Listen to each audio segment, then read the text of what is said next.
I threw a little something extra for the ladies. These are not all my chickens. The other ones are probably laying eggs. So I had milk from the pandemic of 2019. We went to Costco and did a large purchase for many large box items for the children and potentially neighbors, to barter. Thankfully didn't come to that. But I had some frozen milk and was perfectly fine. I thawed it the past couple days and it was in the fridge, and I tried it myself and it's fine. It's perfectly fine. That's what I filled the bowl with, and I put some older foods that the girls were gonna throw away anyways. Just open packets. You know how kids are. They just open a packet, eat half, and it's a heartbreak. But anyways, the chickens, nothing goes to waste in the Scavacini household. Nothing. There it is. The ladies are gonna lay me some eggs. The white one, hey, easy, calm down. The white one right there, and the golden, what you call that? Golden lace Wyandotte, right there. It's a golden lace Wyandotte. She lays huge eggs, but the really big eggs is laid by the Brahma. The white with black.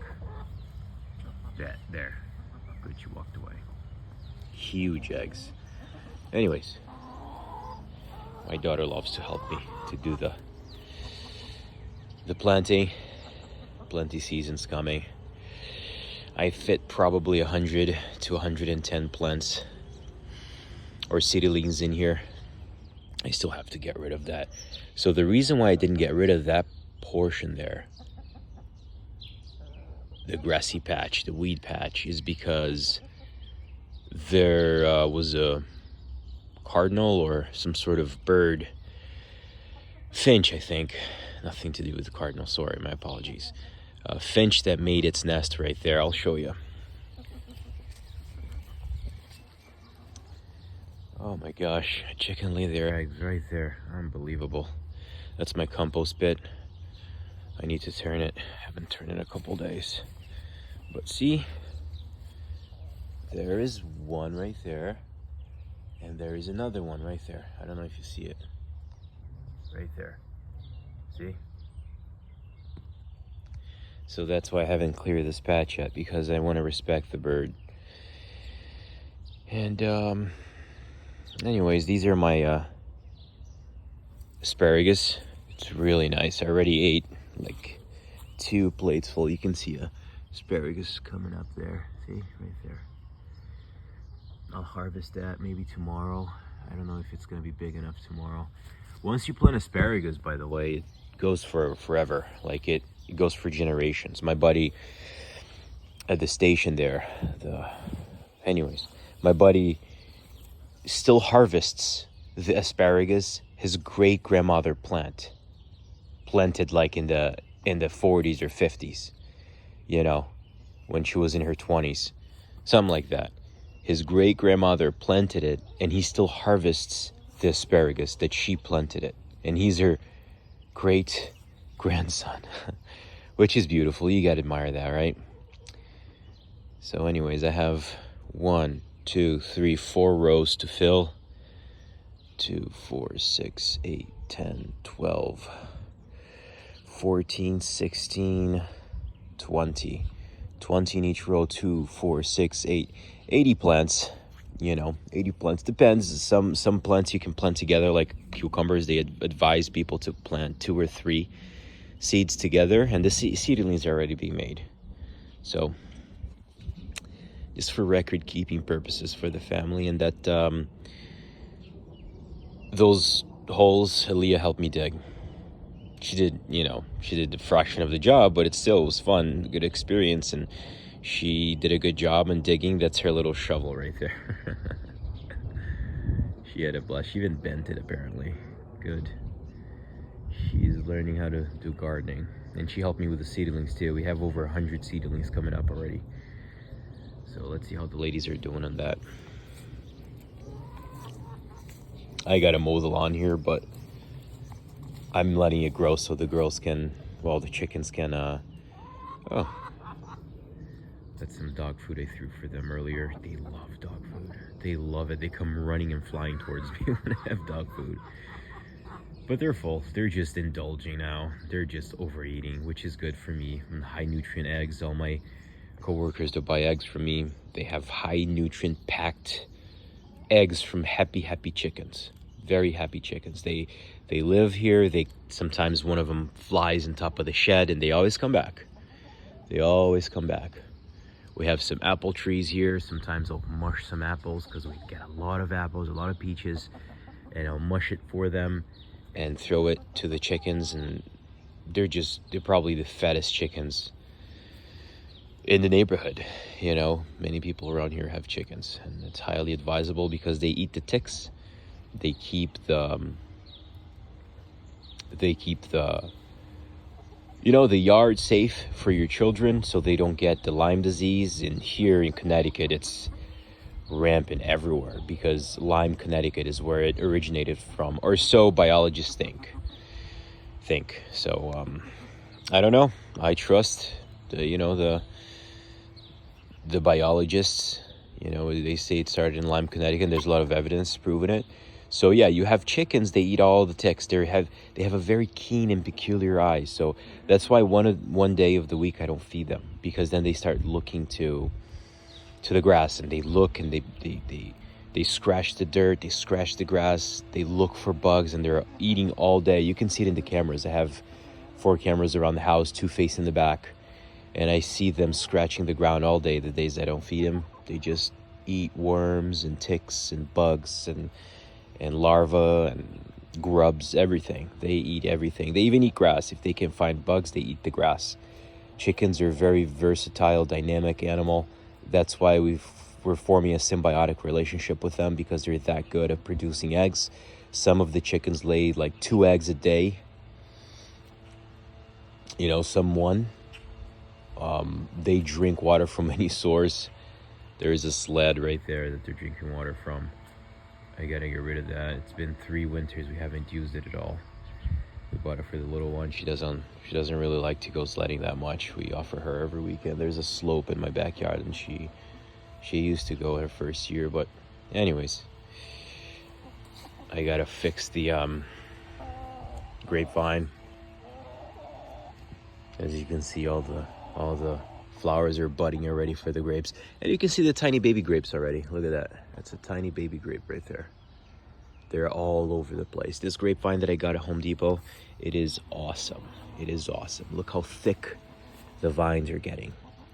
They're really thick, and I got them when they're like this thick, like literally this thick.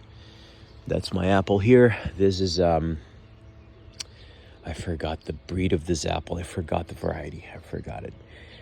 I know this one is a Fuji. Fuji apples are very sweet. You can see all the flowers budding. That's all where the bees go get the pollen and transpollinate between the Fuji, and that's a Golden Delicious. Golden Delicious, and it's the name is deceiving a little bit. I don't find it very delicious, you know.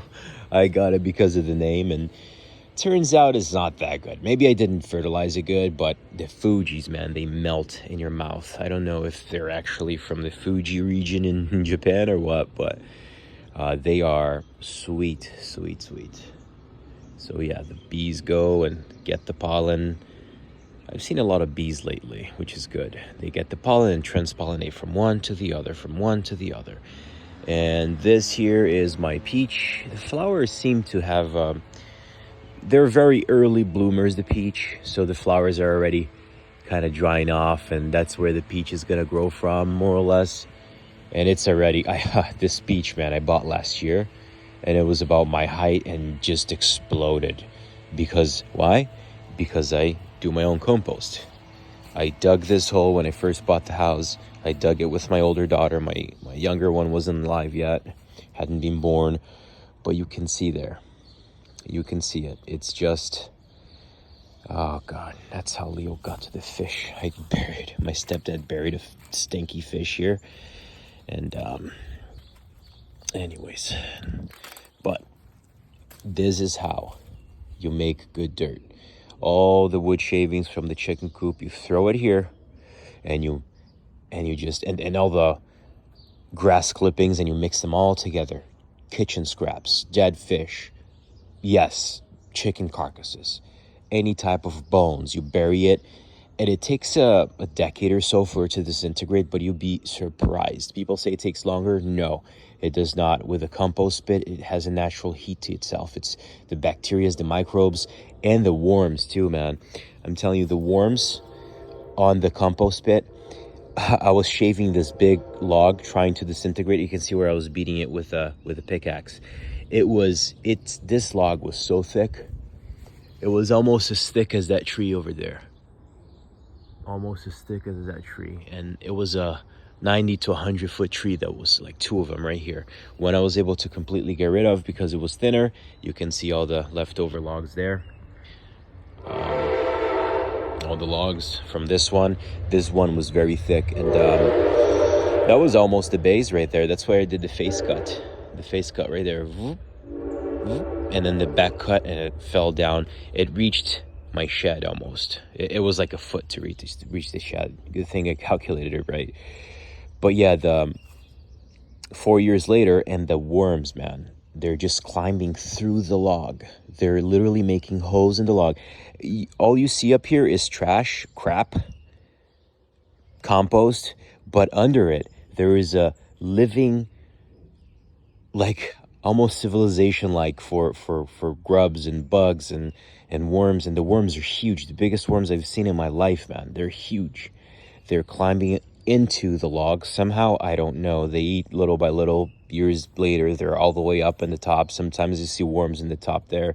I guarantee you, if I move that, you're gonna see a worm or two. They just climb all over the place. But yeah, that's how quickly nature returns to itself, to its original. That's why you never underestimate biology. Biology never lies. Biology is truth. DNA is truth. Everything flows from genetics. You can see that tree going back to its original creator, Mother Earth, or God, or whatever you want to call it. The dirt, the dust. Ashes to ashes, dust to dust. For dust you are, and to dust you will return. Trees are the same thing. Trees are the same thing, but you can see. I mean, the weeds love this. And this, by the way, right here. Oh, man, I threw some dirt here with some mint seed. It's so sweet. You can eat it. It's amazing. It is amazing. I don't know if it's spearmint but it's very sweet. It smells sweet. It tastes sweet. It's amazing. You put some of this mint in the blender with some, like, I'm allergic to pineapples. My wife does with pineapples, but you can put it with anything, like strawberries, bananas. It's unbelievable. I'm more of a carnivore guy, but sometimes, once a month you gotta get some of those fruit and vegetables benefits. I'm not a big believer in fruits and vegetables. I think humans are meant to be carnivores. Nevertheless, I think you can benefit with your children, teach them the importance of eating fruits and vegetables to get some nutrients that meat might not have, even though meat has most of the nutrients that you need to live anyways. That's the compost pit. All the dirt goes in there, and I put that fence on my own. During the pandemic, my buddy was going to come, and he got COVID-19. And so I did it by myself. I leveled everything, and of course the wood settles in the ground, and even though you put concrete in the base, still it finds a way to move around. So ever since I got my Great Pyrenees, is inside the house right now, but ever since I got my Great Pyrenees, he pees all around the property, and I've never had a fox problem ever again. I used to have fox eating my chickens. They used to find ways to dig under the chicken coop, but anyways, now I have a Pyrenees, no problem. He pees all around the fence. He doesn't pee in the middle of the garden. He pees on the fence. So whenever animals come by, they're like, nope, big dog pheromones. Let's get the fudge out of here. Oh, look at that. They're beautiful tulips, right? I think they're tulips. I planted it with my daughter. The very next day, they bloomed. Beautiful, beautiful. We planted all around for the bees to enjoy, for the bees to continue their beautiful journey through life and making honey or whatever else they make. I'm trying to get rid of this log. It's just a pain. Every single year it overgrows, and it's a nightmare. Anyways, the problem why I can't cut it from the base is that there's an old fence here. See? and I broke my saw while I was doing it. This fence is so powerful. It's all around here, all the way up here. It's a pain. But yeah, anyways, the grills are full. Told you, they're just overeating and indulging. I'll leave this out here in case they want it, and there it is. Still full, and they still look for bugs. They're amazing. They are amazing. Hello? What you up to, girl? She wants to get into my garden bed. Yeah, you do, don't you? Yeah, look at that. She can't, though. She's too fat. She's like, oh, never mind. I can't. The door's shut. Let me walk away. He's looking at me. Why is he looking at me? Well, let's look for some eggies, shall we? Let's see. I want to take Leo on a walk, too, for 10 minutes or so. Hello, girl. You don't have to bow down. Jesus, that's weird. Oh, there's an egg right there. Ooh, someone's sitting on the eggies, huh? How you doing, girl? She loves to play mommy. She just loves it. When I built this coop, it was mint. I built it on my own. Hello, girl. It's okay. What you doing? Can I get the eggies, or you still playing mommy? It's okay. Yeah, I know. She has motherly instincts, so she's very angry right now. But that's okay. Anyways, all right. Thank you, girl. This one is my fake egg, and she didn't like this one because it's too fake. She's like, God, that's not a real egg. Anyways, I put the fake egg so they don't break their eggs, because they try to break the fake egg and nothing happens. But yeah, thank you.